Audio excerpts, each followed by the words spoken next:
వారం పనిచేసే వారిని దేవుడు వాడుకుంటాడు, ఖాళీగా ఉండే వారిని వాడుకోడు అనే మాటలతో మనం ప్రారంభించుకున్నాం.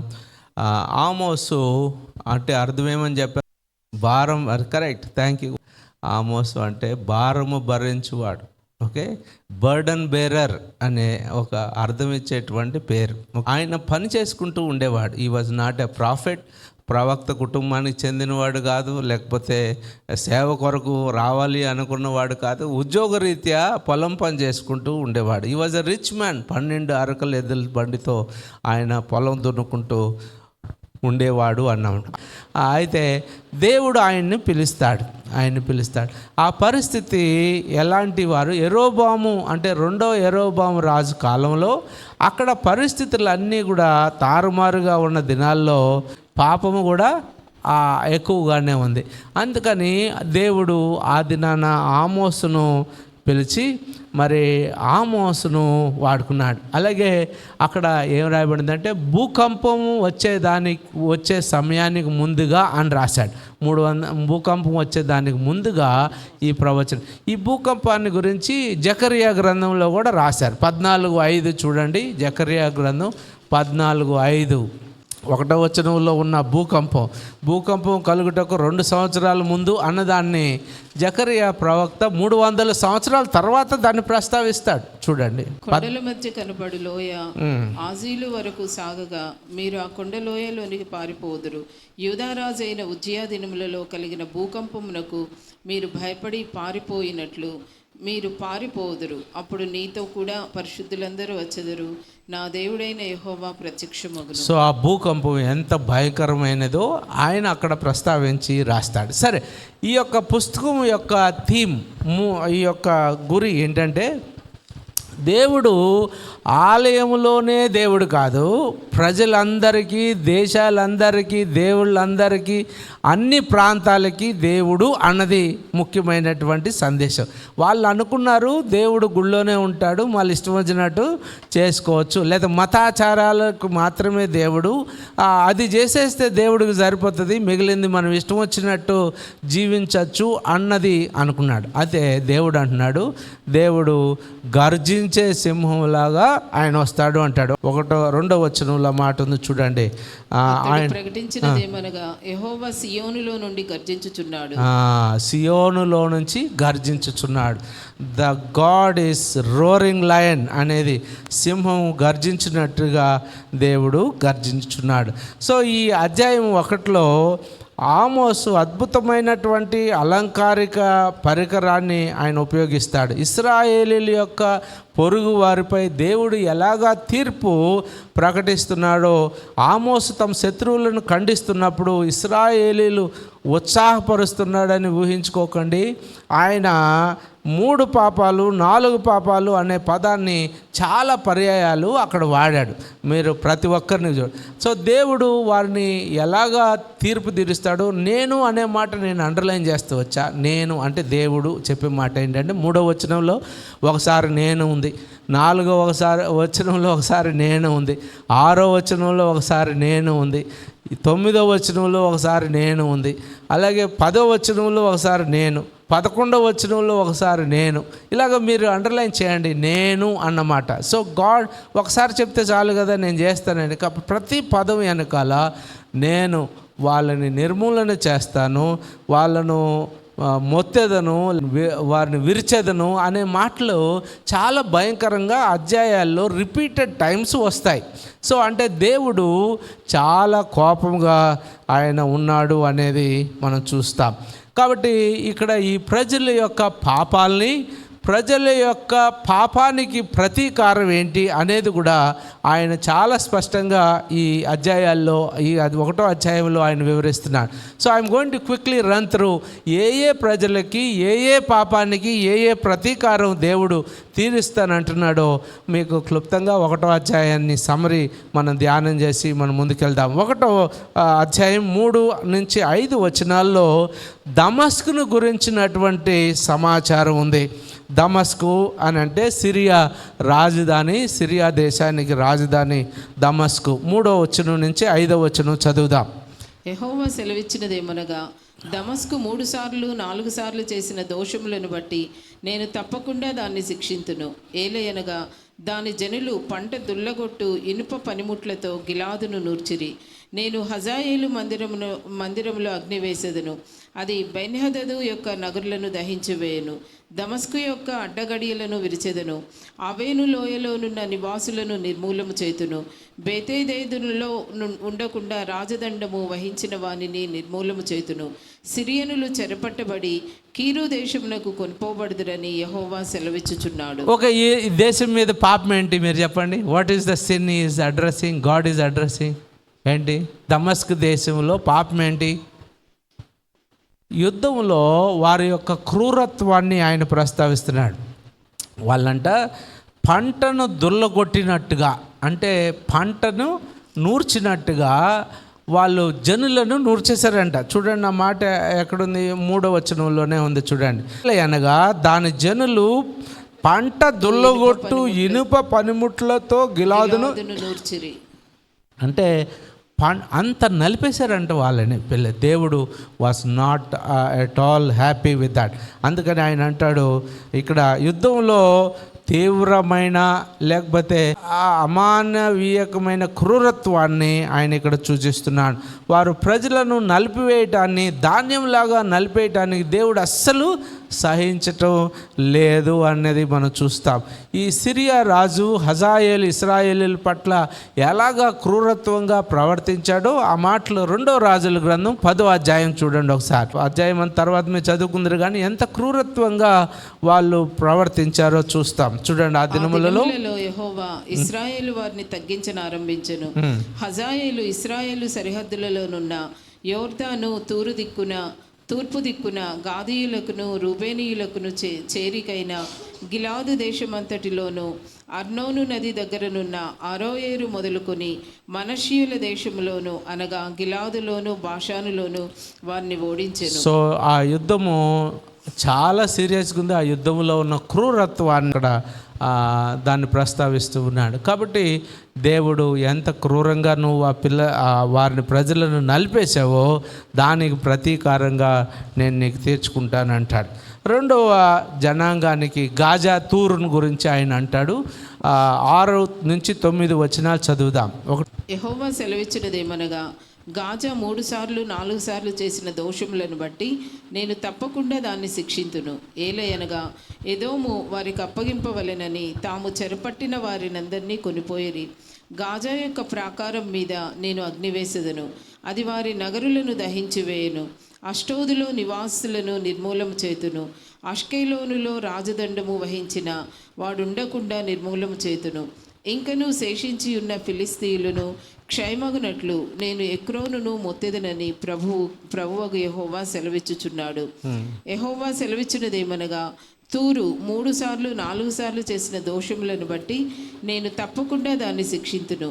ఏలయనగా దాని జనులు సహోదర నిబంధనను జ్ఞాపకమునకు తెచ్చుకొనక పట్టబడిన వారినందరినీ ఎదోమీయులకు అప్పగించిరి. సో ఇక్కడ దేవుడు చెప్తున్నటువంటి మరొక 2 దేశాల గురించి, గాజా గురించి మనకు అంత అప్డేటెడ్ న్యూస్ మనకి ఎప్పుడు వస్తుంది. అలాగే తూరు దేశం అంటే ఫోనీసియా అనే ప్రాంతాల్లో ఇక్కడ పాపం ఏంటి అని అంటే, ఏంటి పాపము? హ్యూమన్ ట్రాఫికింగ్, మానవ అక్రమ రవాణా అనేది మన తెలుగు భాష. కాబట్టి మానవ అక్రమ రవాణా చేస్తున్నవారు, దేవర్ సెల్లింగ్ పీపుల్ అవే. సో దేవుడు గాజాను అలాగే తూరు వంటి జనాంగాలపై ఆయన తీర్పు ప్రకటించాడు. అలాగే నిరపరాధులుగా బానిసలను అమ్మటం, మనుషులను వ్యాపార వస్తువులుగా చూడటము, లాభం కోసం మానవ గౌరవాన్ని తాకట్టు పెట్టుకోవటం అనేది ఆయన చూస్తున్నాడు. సో ఇక్కడ మానవ రవాణా అని అంటే దేవుని దృష్టిలో ఘోరమైనటువంటి పాపం. ఆమోస్ కాలంలో యుద్ధ ఖైదీలను, బలహీనమైన వారిని, పిల్లలను, మహిళలను వారు ఏం చేసేవారంటే వేరే వాళ్ళకి అమ్మేసేవారు. అలాంటి మనుషులు అమ్మటం అనేది దేవుని సృష్టిని అవమానించటమే. Okay, so God is not at all happy with that one. నేటి కాలంలో కూడా అలాంటివి మన దేశంలో జరుగుతున్నాయి. అదే పాపం కానీ వేరే రూపంలో ఈరోజు మానవ అక్రమ రవాణా జరుగుతుంది. మీరు అప్పుడప్పుడు కూడా వార్తల్లో వినొచ్చు, కొంతమంది అమ్మాయిల్ని గోవాకు పట్టుకెళ్తా, ఢిల్లీకి పట్టుకెళ్తా, బాంబేకి పట్టుకెళ్తా, పోలీసు వాళ్ళు పట్టుకున్నారు అనేది వార్తలు అప్పుడప్పుడు చదువుతాం. అంటే చిన్నపిల్లల్ని అపహరించుకొని వారు అక్కడ వ్యభిచార గృహాలకి అమ్మివేయటం అనేది మన దేశంలో కూడా అలాంటి ఒక దుస్థితి మనకు జరుగుతుంది. బలవంతపు కూలీ పని చేసుకోవటం, అంటే ఫోర్స్డ్ లేబర్. నువ్వు ఈ పని చేయకపోతే లేకపోతే నేను ఏం చేస్తావా అని, అలాగే బలవంతంగా దేవర్ ఫోర్స్. లైంగికమైన దోపిడీ, బాల కార్మికులుగా వాళ్ళని ఉంచుకోవటం, నకిలీ ఉద్యోగ హామీలు. చాలామంది కూడా అలాగ మోసపోయారు. ఉద్యోగం ఇస్తావని, మీరు అది చేస్తే అక్కడికి వస్తే ఉద్యోగం ఇస్తావని. వివాహం పేరుతో అమ్మకాలు చేసేవారు, పేర్లు చేసుకుంటామని చెప్పి వాళ్ళని బయట వాళ్ళకి అమ్మేటివారు. అవయవాల అక్రమ రవాణా, ఇప్పుడు మన దగ్గర కూడా ఆర్గన్స్ అమ్మేయటం, చాలా రకమైన, అంటే కొంతమందిని పట్టుకెళ్ళిపోయి వాళ్ళకు మత్తిచ్చి వాళ్ళకి ఆపరేషన్ చేసి వాళ్ళ అవయవాలు తీసేసి చేసే ఒక స్కామ్ కూడా ఇక్కడ జరుగుతుంది. అంటే రకరకాలైన స్కామ్లు వాళ్ళు చేస్తున్నాం. పాపం మారలేదు కానీ ప్యాకేజ్ మారింది, డిఫరెన్స్ అదే. ఆ దినాలను వాళ్ళు చేసింది ఇదే. భారతదేశంలో కొన్ని గంభీరమైన గణాంకాలు మీకు చెప్పగలను. దాదాపుగా అపహరించుకుపోయిన వాళ్ళలో 70% మంది బాధితుల్లో స్త్రీలు, పిల్లలే ఉన్నారు అనటానికి ఎంత ఉంది. ప్రధాన కారణం వల్ల ఏంటంటే పేదరికం. ఓకే, కొన్ని ప్రాంతాల్లో మిగిలిన వెనుకబడిన జిల్లాల్లో కొంతమంది పేదరికం పేరుతో వాళ్ళు పిల్లల్ని అమ్మేసుకునేవారు ఉంటారు. నిరుద్యోగం పేరుతో అమ్మేసుకునేవారు ఉంటారు. అక్షరాస్యత లోపం వల్ల, లేదా వలస కార్మికుల ఏముంటుంది అసురక్షిత జీవితం వల్ల, ఎక్కడ ఉండాలో తెలియక ఎవరో ఆశ్రయం ఇస్తామని చెప్పి వాళ్ళ సేఫ్టీ లేకుండా ఉండటం, ఇవన్నీ కూడా మన దేశంలో కూడా జరుగుతున్నాయి. తూరు టైపుగా, అంటే తూరులో జరిగినటువంటి పాపం వల్లే మనకి ఇక్కడ కార్పొరేట్ పాపాలు జరుగుతున్నాయి. ఇప్పుడు హైదరాబాద్లో చాలా పాపాలు అలాంటివే జరుగుతున్నాయి.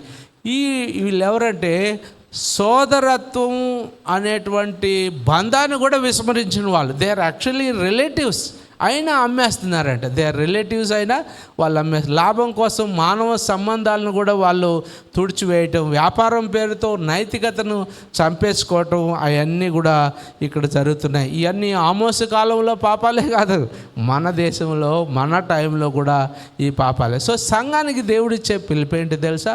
ఇలాంటి పాపాలు మన దగ్గర ఉన్నప్పుడు, ఇలాంటి వారు మన దగ్గర ఉన్నప్పుడు మనల నుంచి ఆయన కోరేది ఏంటంటే, మీకు 6:8 ఒక మాట ఉంటుంది, 3 మాటలు ఉంటాయి అక్కడ, చాలా మంచి మాటలు. మీకా గ్రంథం 6:8, మనుషు ఏది ఉత్తమమో అది నీకు తెలియబడి ఉన్నది. మొదటిది న్యాయముగా నడుచుకోవటం, రెండవది కనికరమును ప్రేమించడం, మూడవది దీన మనసు కలిగి నీ దేవుని ఎదుటి ఇంతే కదా దేవుడు నిన్ను అడుగుతున్నాడు. అవి కూడా చేయలేకపోతున్నాం ఈ దినాల్లో కదా. మా న్యాయంగా నడుచుకోలేకపోతున్నాం, కనికరాన్ని ప్రేమించలేకపోతున్నాం, ఆ తర్వాత దీన మనసు కలిగి దేవుని ఎదుట ఉండలేకపోతున్నాం. ఇంకొక మాట సామెతల గ్రంథం 31:8-9 నోరు లేని వారి పక్షాన, మూగవారి పక్షాన నువ్వు మాట్లాడాలి అని ఉంది దేవుని వాక్యంలో.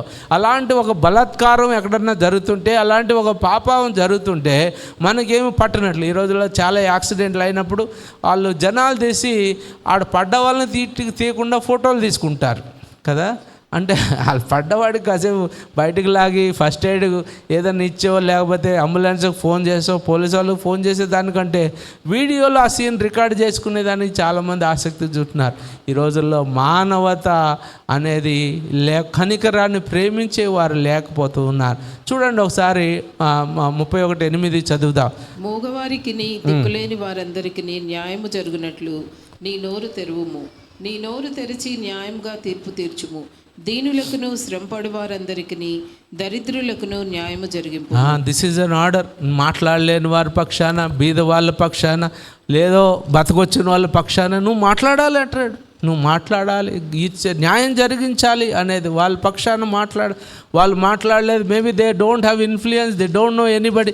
చాలా కేసులు కూడా నమోదు చేయబడదు కాబట్టి అన్యాయంగా వాళ్ళు ఉన్నారు. సో మనం ఏం చేయాలి? సంఘం యొక్క విశ్వాసుల యొక్క బాధ్యత ఏంటంటే ఇలాంటి ఒకటి జరుగుతున్నప్పుడు అవగాహన కల్పించాలి, బాధితులను ఆదుకోవాలి, పిల్లలను యువతలను రక్షించాలి, అన్యాయం స్వరవెత్తాలి, ప్రార్థనతో పాటు చర్య కూడా చేయాలి. ప్రార్థన ఒకటే చేయటం కాదు, we have to do in action. So మనమే ఆలోచించుకోవాలి, నేను ఎవరినైనా అన్యాయంగా పని చేయించుకుంటున్నానా లేకపోతే ఎవరికైనా అన్యాయం చేస్తున్నానా?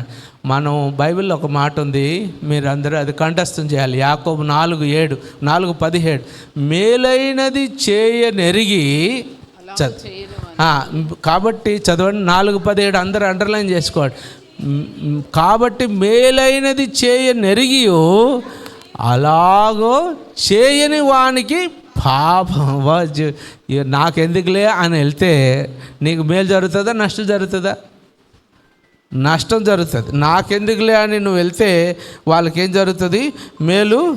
వాళ్ళకి ఏం జరుగుతుంది అంటే వాళ్ళకి నష్టమే జరుగుతుంది. సో ప్రియమైన దేవుని బిడ్డలారా, ఈ దినాన మేలైనది చేయనెరిగి మనం చేయకపోతే ఆ పాపం. సో నాకేం కాదులే అని నువ్వు వచ్చేస్తావు, బట్ ఇన్స్టెడ్ ఆఫ్ దట్ నీ వెంబడి దేవుడు అది నీ మీద దోషంగా చేస్తున్నాడు. కాబట్టి ఈ దినాన ఆ తూరు దేశం మాత్రమే కాదు, అలాగే గాజా దేశం మాత్రమే కాదు, మన దేశంలో ఆ విధమైనటువంటి హ్యూమన్ ఎక్స్ప్లాయిటేషన్ లేకపోతే ఫ్లెష్ ట్రేడ్ అంటారు. ఇంకొక మాట దానికి ఫ్లెష్ ట్రేడ్ అంటే ఈ వ్యభిచార గృహాలకి అమ్మివేసే గృహం. ఓన్లీ ఇప్పుడు ఆడవాళ్ళనే అమ్మట్లేదు, మగవాళ్ళని కూడా అమ్ముతున్నారు. There is a male prostitution కూడా ఉంది.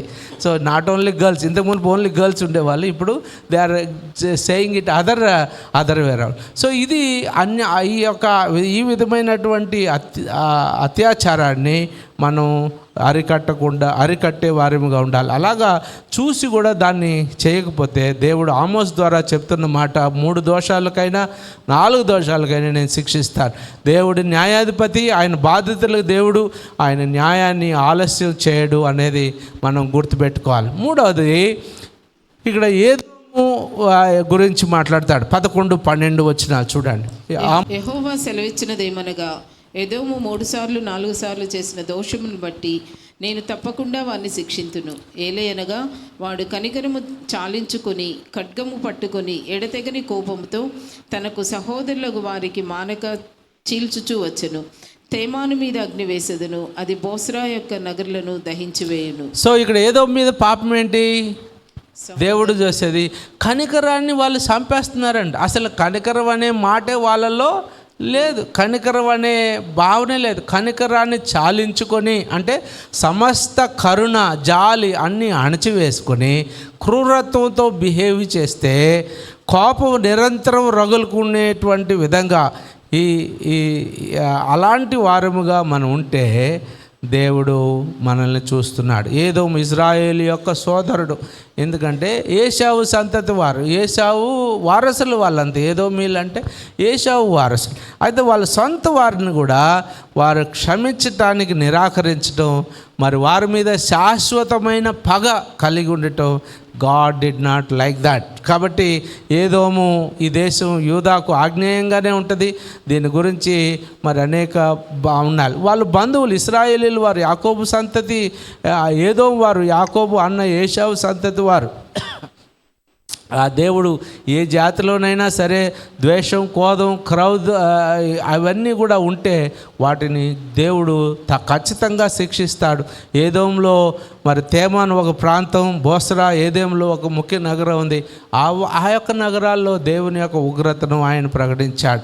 కాబట్టి మరి మనము అలాంటి మనం కొన్నిసార్లు ఆస్తి వ్యవహారాల్లో సోదరులైనా కూడా చూడకుండా, లేదా తల్లిదండ్రులైనా కూడా చూడకుండా, చాలాసార్లు సొంత వాళ్ళను కూడా మరి మనం కనికరాన్ని చంపేసుకుని వాళ్ళు ఎట్లా చేయగలుగుతారు అంటే, కొన్నిసార్లు బతికుండగానే అమ్మ నాన్నని సమాధి చేయడానికి పోయిన వాళ్ళు లేరా? సమాధిలో వదిలేసిన వాళ్ళు లేరా?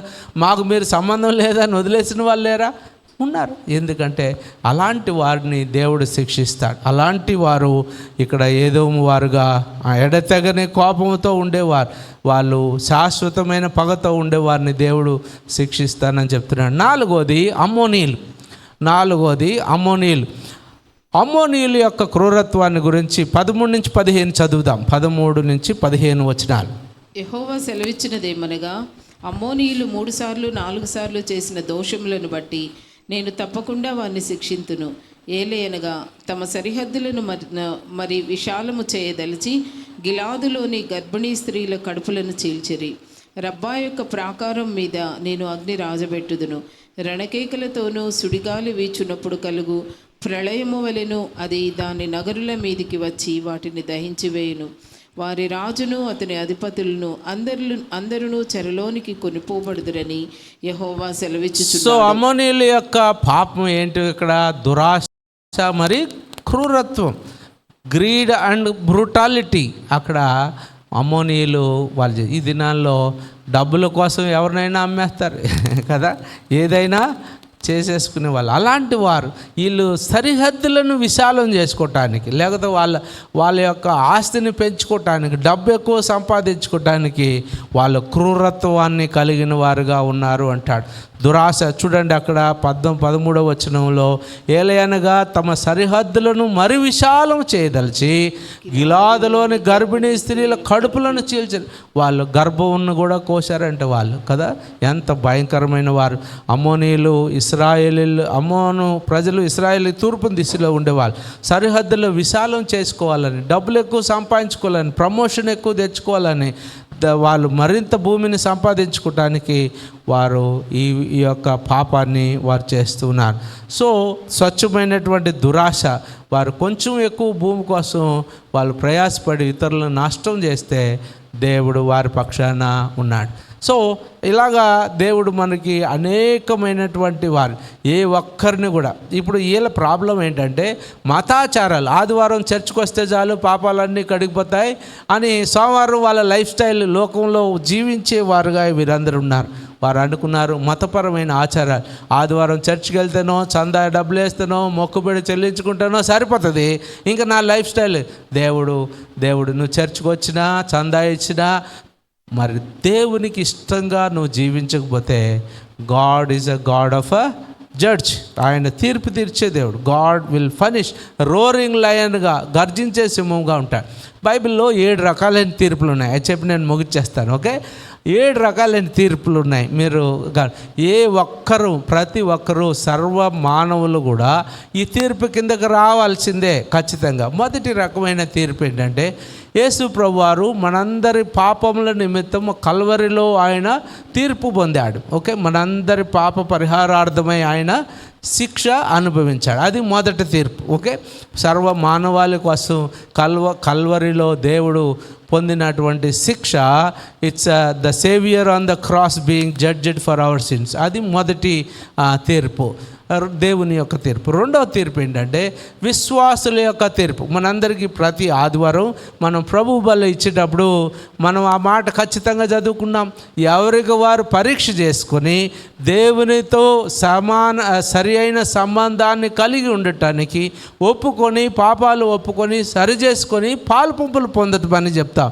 మొదటి కొరింథీ 11:31 ప్రతి వారం మనం చదువుతాం, మనలను మనం పరీక్షించుకోమని.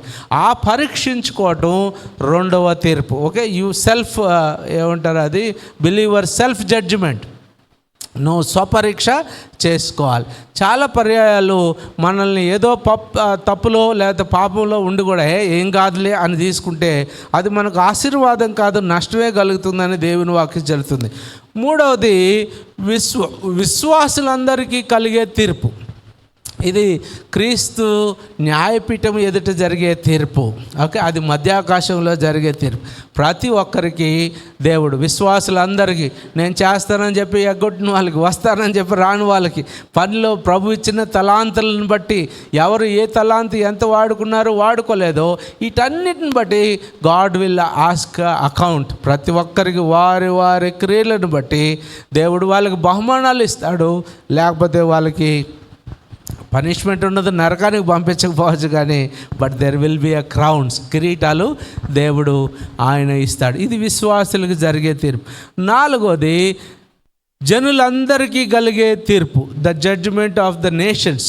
మత్తయి సువార్త 25:32లో ఆ మాట ఉంది.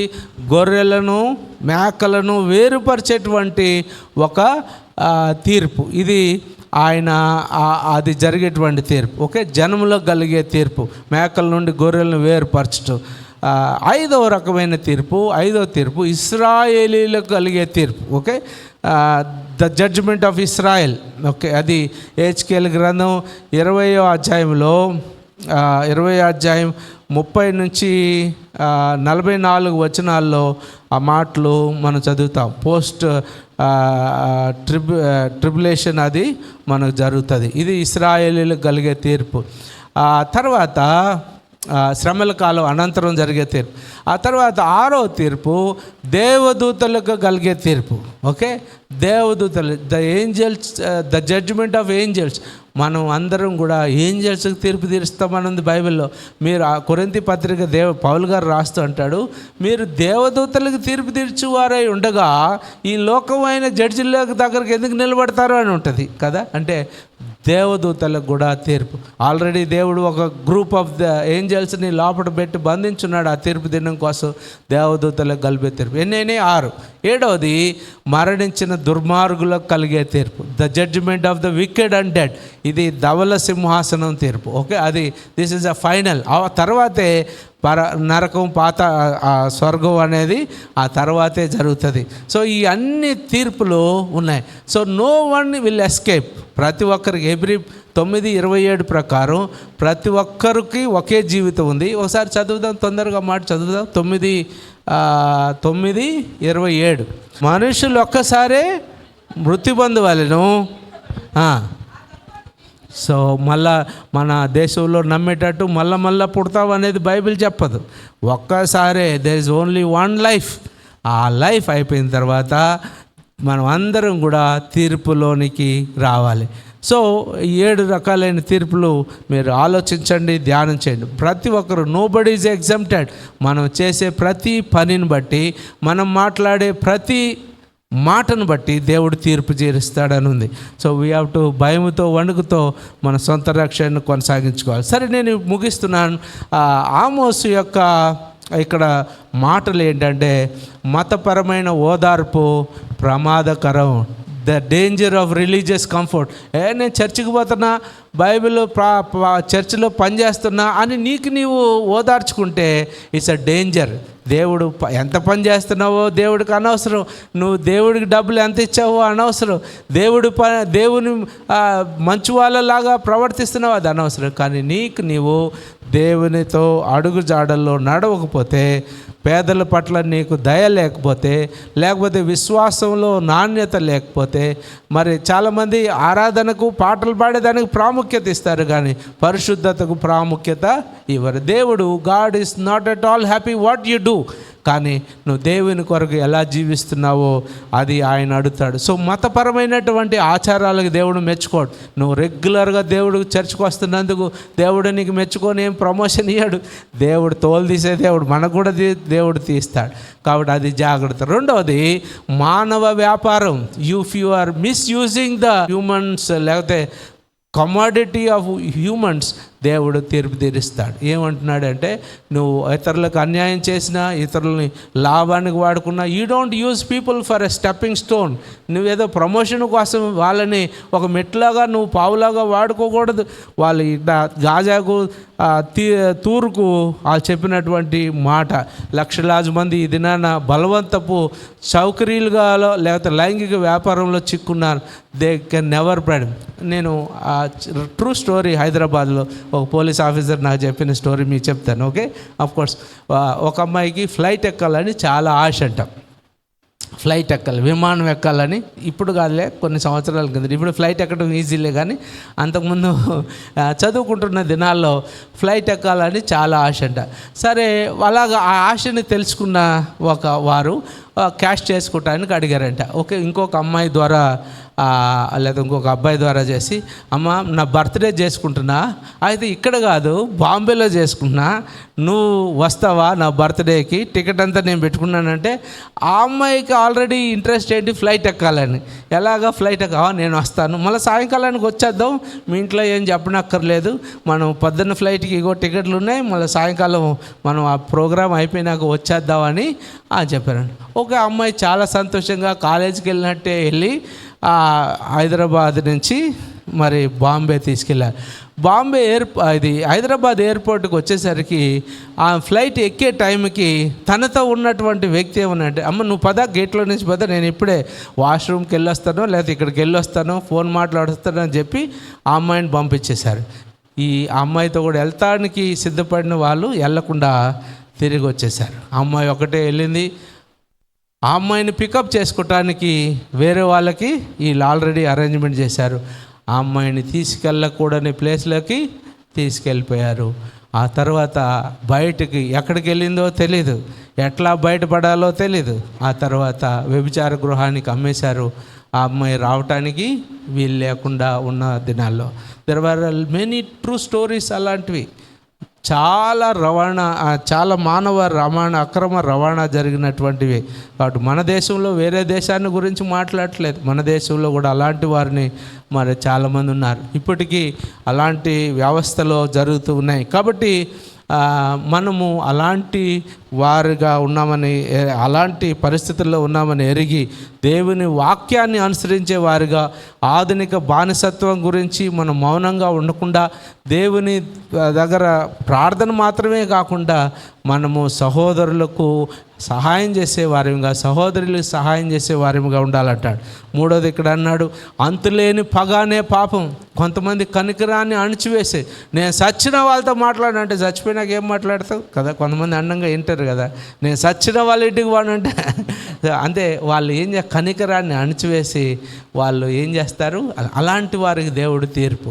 దేవుడు ఒక అవకాశం ఇస్తే వాళ్ళు చర్చికి వస్తారు, ప్రభు బలలో పాలు పంపులు పొందుతారు. కానీ చచ్చిన వాళ్ళతో మాట్లాడంటే వాళ్ళతో కాదు, ముందు నీ అంతు తీరుస్తాడు దేవుడు. నీ మీద ఆయన ఉంటాడు, నీ ప్రార్థన వినడు దేవుడు. మరి ఆయన ఆ సింహంలాగా గర్జిస్తాడు అని చెప్పాడు. కాబట్టి ఈ దినాల్లో మనల్ని దేవుడు కోరేది ఏంటంటే, ఒక చిన్న మాట చదివి ప్రార్థన చేద్దాం. ఆమోసు 5:24, నీరు పారినట్లుగా న్యాయం జరుగునీడి, గొప్ప ప్రవాహం వలె నీతిని ప్రవహింపనీయడి.